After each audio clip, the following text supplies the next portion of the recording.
Hello, everyone. I hope you are doing very well. Welcome to Insider PB in this Pride, in this month of Pride.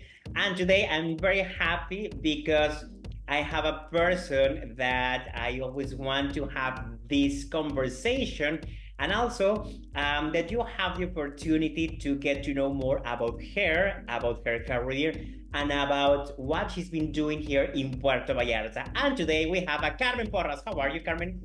Hola, Poncho, ¿cómo estás? I'm I'm doing doing well. very well, amigo.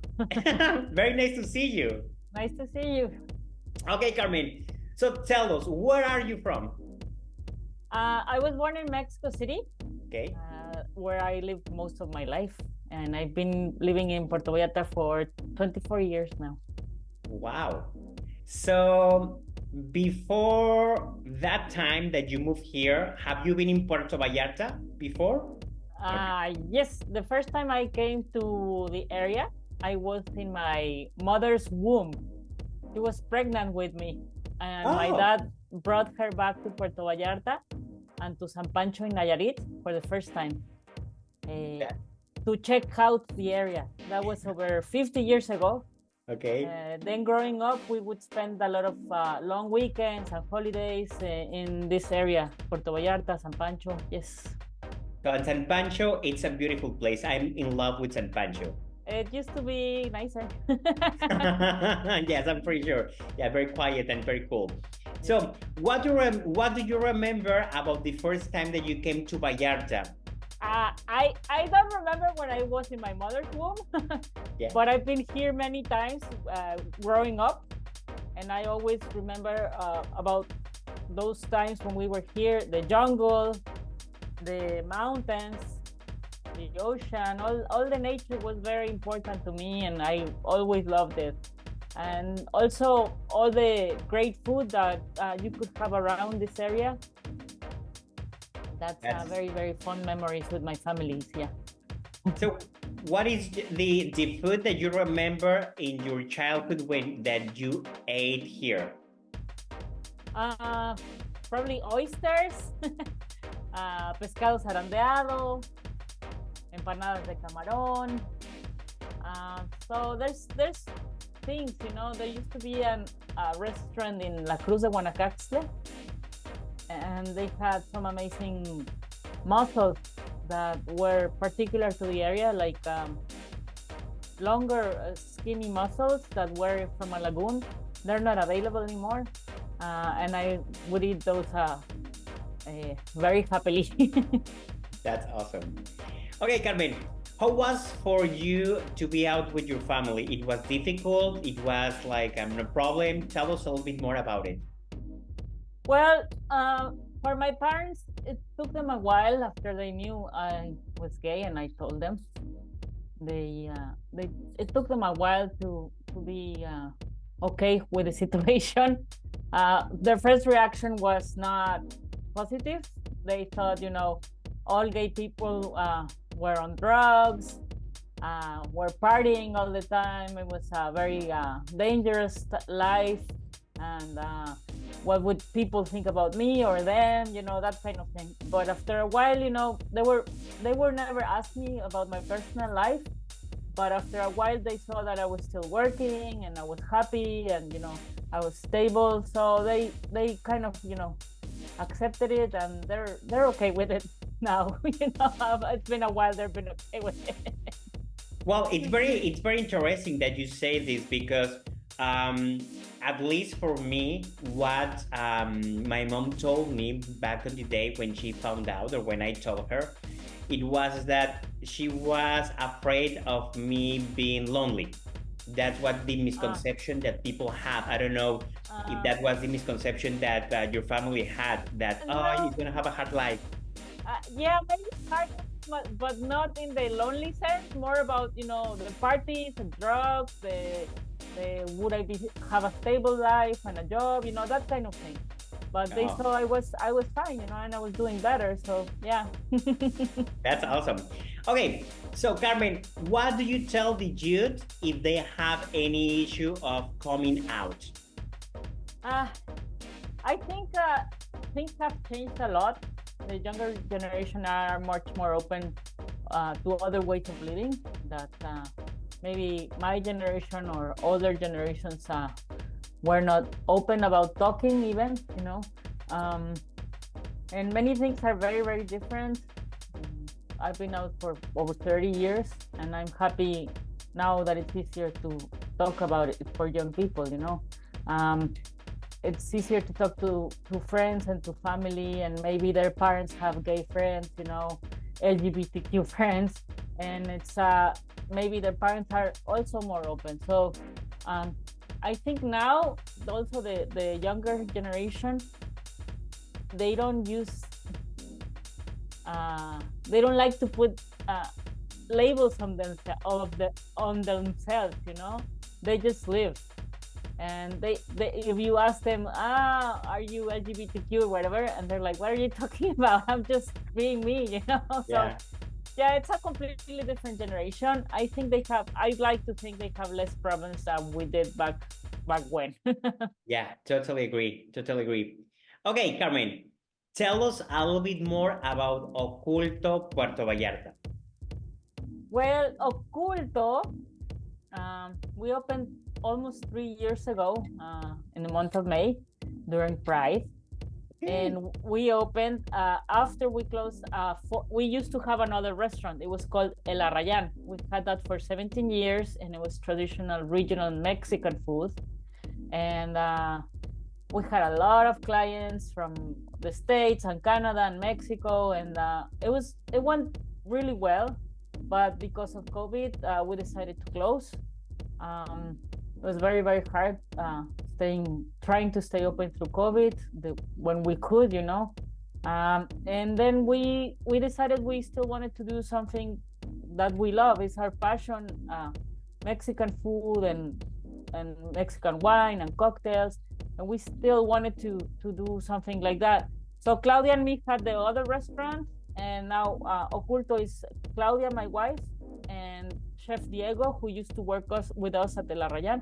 So it's the three of us are partners. And here in Oculto, the word means hidden. So because it's off the beaten path, not in a touristy area, we don't tell people where we are until they reserve. And we have three main services. It's secret dinners, which can be private dining, you bring your own group, or we have secret dinners also, those events that are open to the public. So you can purchase your ticket and you don't need to put a group together. We put it together to have the dinner, right? And then the other service that we have is the Mexican cooking classes.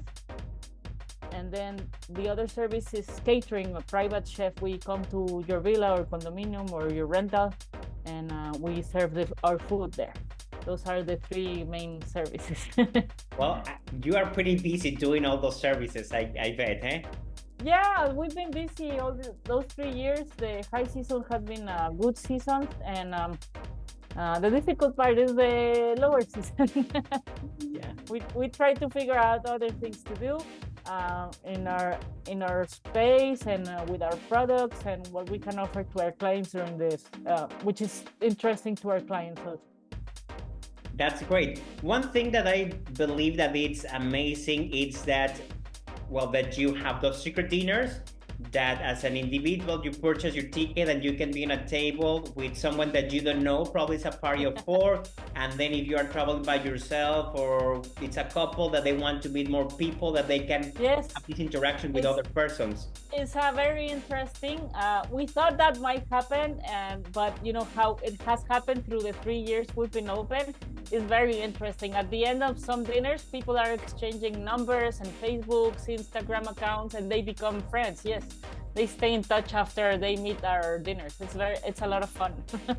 So, do you have like a repetitive customers after those 3 years? Yes, we have people that have done the cooking class, came to a cooking class, then they call us to come over and cook in their place. Yes, we have some fans, loyal customers. Yes. So tell us more about your cooking classes, because there is like a concept about it. It's not just that you teach them how to cook. It's just like an entire production over there. That's how in my mind how I put it like this, no? Yes, so we've been teaching cooking classes for 20 years or so, and it's a hands-on cooking class. We specialize in small groups in everything we do. And the cooking class is no exception. The largest group we can have is 8 people. So it's very manageable. We have an open kitchen where we cook everything. And what we offer that we will teach our customers is our students is appetizer, main course, dessert, and we make a fresh salsa, and we make corn tortillas. That's So great. we make a full meal in 3 hours of cooking. Okay, so the printed recipes are included, an embroidered apron is included, all the ingredients are included, and I teach the class in English.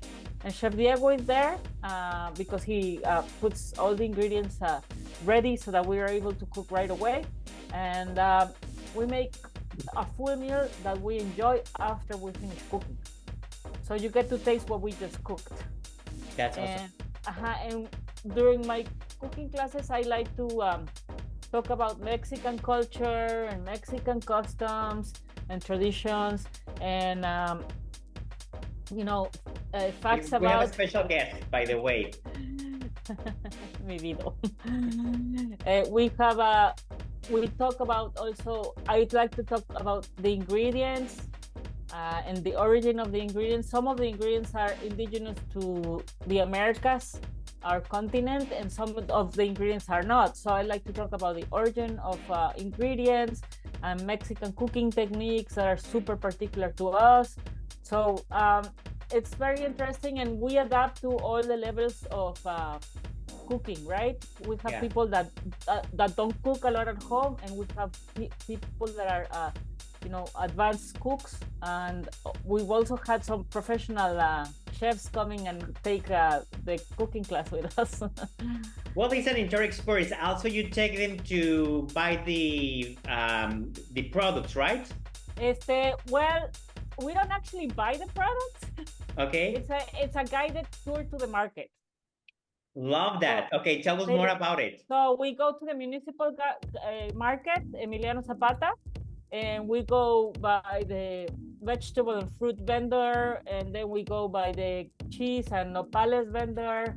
Then we go inside with my friend Enrique, who has a lovely stand with other regional products and some imported products, and we get to taste maybe a cheese here or there. Then I show them also the area where there's prepared hot food in the market, which is very traditional Mexican markets. Then we visit a bakery and a butchery. So the tortilla factory also, we look at that, and I explain the process of nixtamal to make masa dough, which is very interesting. And then we go and cook. So you have the two options. Either we just do the cooking class, or you come a little bit earlier and we do the tour to the market, and then we cook. That's great. So they can have the full experience. Yes. It's a lot of fun. It's a lot of fun. Okay, so for how long you and Claudia have been on the hospitality business? It's been a long time. Claudia has worked in restaurants for 30 something years, and maybe me 28, 29. Okay. So it's the only thing we know. Okay. Food and drinks and service, that's our thing, so that's our passion, definitely. That's great. So what do you love about Puerto Vallarta? Well, as I mentioned before, the nature. I love that. Being close to the ocean is very important to me. Also, the perfect weather that we have in the winter time is amazing. And then through the summer, I love the big, rain storms, and how all the mountains and everything is so green and lush and beautiful. I love that. And then all the restaurants that we have in Puerto Vallarta and surrounding areas that are, a lot of choices for you to eat out. And I really like that, even if it's a street stall or a little cenaduria where you can have, traditional Mexican Jalisco dishes, and very, very elegant, fancy restaurants also. So yeah, I love that. Definitely. That's lovely. Okay, so you and Claudia are very involved in the lesbian community in the area. Tell us more about how you came up with the idea of Pink and Proud Paris and Collective. Yes, it's a funny story. So, the first time that Vallarta Pride happened, one of the organizers was our dear friend Bill Hevener, and they were finishing, I think, the last day of Pride, and they had a show in the park or something. And I said to Bill, "Hey, that was great. Why don't you do something for women?" And he turned around right away, not skipping a bit, and he's like, "Oh, you organize it, you do it." And I'm like, "Okay." And I took it to heart, and I said to Claudia, "We should do something." So we approached another couple. Our friends is Estrella and Adriana, Sí. and they were interested to join us. They had tried to do like a gathering, and a lot of people showed up. A lot of women showed up, and they said, "Yeah, let's do it." So the first party that we had was the second time Vallarta Pride happened, and we had it in our former restaurant in the La Rayan. We closed the restaurant early, and we moved all the tables and set up like a dance floor and a DJ booth, and we brought a taquero, tacos al pastor to be served there. Yummy. And yeah, and we weren't expecting a lot of people. We said, yeah, maybe 50, 60, and we had about over 120 women that showed up. So there's a need, for events and gatherings, and other things to do for women, and especially during Pride. It's a festivity, it's a commemoration, and it was just fun to have an all-women party. And we did that for a few years, and now it doesn't exist anymore because we have moved on to other things and businesses, and we did it for 10 years. We were involved in it, and we would like for someone else to take over that. It's a lot of responsibility, a lot of work besides our own businesses and responsibility. So yeah, it was a lot of fun. It was a lot of fun and a lot of responsibility, as you say. Yes. So Carmen, what do you tell the lesbian community about Puerto Vallarta? Why they need to come and enjoy it? So for our visitors, or people that are thinking of moving over here or buying a property over here, I would recommend a nature tour, definitely. Maybe during the winter season, you can go see humpback whales. You can do hiking to a waterfall. You can also swim with the dolphins in their habitat. Maybe take a mixology class or a cooking class with me. Of course. Yeah. And also meet locals, that's a lot of fun too. We are great to hang out with. We will let you know what is a tourist trap and which isn't. Maybe we'll take you to some other places that are not very touristy, And also it's fun for us to meet people that come visit, And we have some great friends that we have met over the years that are from other places, and they love having Mexican friends, actually local friends, I totally agree. Hey, quick question. Yes. Do you know if there is any Facebook group just for lesbians? Is that what it is? Because exists one for gay guys, but is one for lesbians there or no? There's one which is all in English. Yes. And it's mostly people that come during the winter time, and it's older women, maybe 65 or so, and it's everything in English. So we're there. We don't participate very much in that group, but we know it exists, Okay. And I know they gather every Thursday during the high season. I don't know if it goes on through the slow season. Okay. And I'm sure there are other Facebook groups.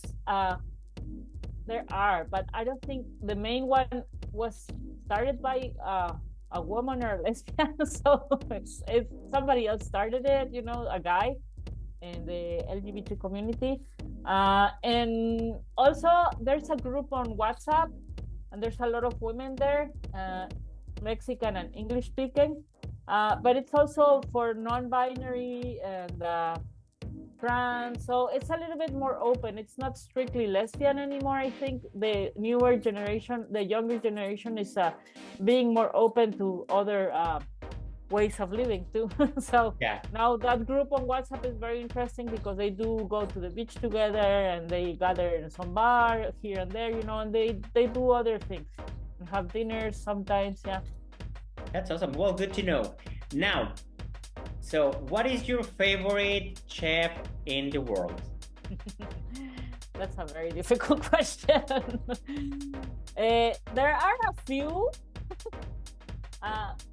Famous one. I've never had her food. A friend of mine gifted me a beautiful book about her cooking. It's a chef Dominique Ren. He's in San Francisco. She's French, and she's amazing. And I would love to go eat there, but I haven't been. And so I admire her work very much. And she's self-taught. He didn't go to chef school, so that's amazing to me. And then here in Mexico, there's a few chefs that I admire a lot. So there's this young chef in Villahermosa, in Tabasco. Her name is Chef Lupita Vidal. Also traditional cooks, Petra Valencia in Oaxaca, in Miahuatlán, and Karina Montaño in Teotitlán del Valle.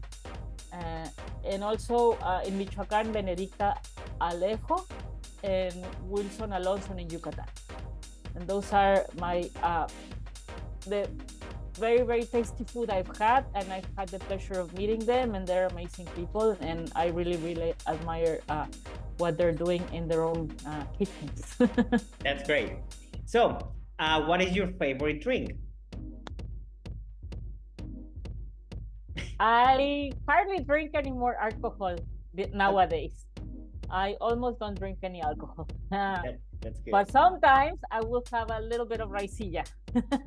Okay, so for the people that they don't know what raicilla is, tell them what is raicilla. Okay, so raicilla is an agave distillate that is only produced in certain municipalities of Jalisco. And those municipalities are surrounding Puerto Vallarta. So to the south, we have Cabo Corrientes, and then east, we have San Sebastián del Oeste, Talpa, Mascota, that area of the mountains. So an agave distillate is similar to tequila, similar to mezcal, but it's a different variety of agave plant. So it has its own, its own personality. And nowadays, I've been, when I have a raicilla, the one that I really love is called La Chamana with an X, La Chamana. And it's a beautiful raicilla from San Sebastián del Oeste. I really like it. And it's a local product. That's fantastic. Yes, it's a regional product. It's a very, very, it's very smooth in the throat. And if you drink that just straight or with water, you won't get a hangover. That's the most important thing, not to wake up with a hangover. So exactly. I will take a note on that. So, who is your favorite female singer? I listened a lot to Natalia Lafourcade, Mexican musician, singer. Yes, I love her. So, who is your favorite female actress? Penelope Cruz. Of course, she's beautiful. She's a good actress too, and also she's a good actress too. So, what is your favorite book? One that I read a few times is called Like Water for Chocolate, Como Agua para Chocolate, from the writer Laura Esquivel. Okay, and actually it was a movie about it, eh? Yes, but when it was first published in Mexico, I actually read the book.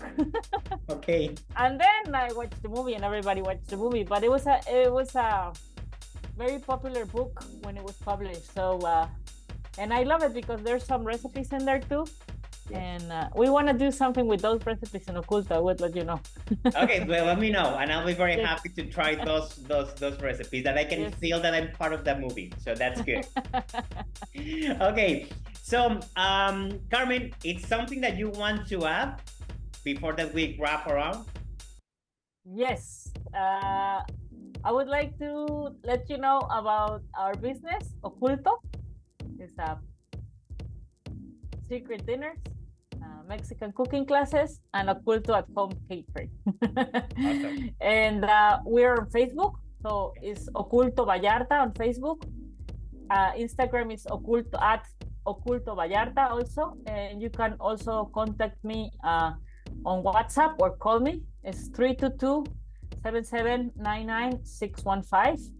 Or you can write to me at elarrayanpvr@gmail.com. And also, when you're gonna plan your visit to Puerto Vallarta, let me know in advance if you'd like to do a cooking class or attend a secret dinner, and we'll figure out something that you can do in Oculto and experience our gourmet options. That's fantastic. I think people they will be very happy and try something different, and it is an experience. And also, well, having you and having Claudia and having all your team there, just helping them or serving them or cooking, whatever that it is, it's an entire experience. So yes, we hope to see you there so soon. Well, I will be there pretty soon. Yeah. So that's a deal. Muy bien. Muchas gracias, Muchas Carmen. gracias. Thank you for being part of Insider PB. And well, I invite everyone to keep watching Insider PB because, well, there are more guests that we are gonna have. And well, thank you to sponsors that they are part of Insider PB. Thank you so much. And thank you again, Carmen. And well, I'll see you around in Puerto Vallarta. Gracias, we'll see you around. Gracias. Bye. Bye.